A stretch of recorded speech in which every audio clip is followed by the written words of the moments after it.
Сәлем достар, қазір сіздермен турецкий рассепчатый күріштің рецептімен бөлісемін. Бұл бізде баракат күрішім.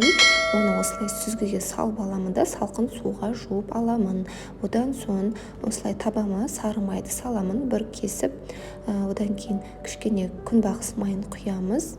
Және осы майды толықтай қыздырып алып, жаңағы жуылған күрішімізді үстіне саламыз. Шамамен 6-7 минуттай осылай күрішімізді қуырып аламыз.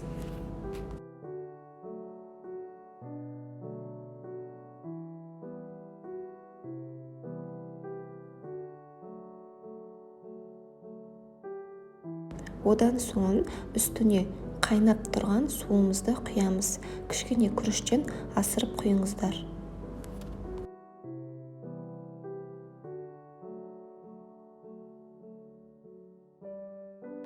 Оттың астын қаттырақ шығарып, осылай бетін жаппай бір қайнатып аламыз. Дәміне қарай тұзын саласыз. Осындай болып қайнайды және қайнаған кезде кішкене суы азаяды.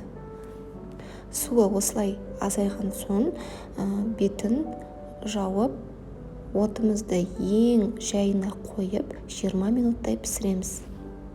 Барынша өте жай отта пісіріңіз.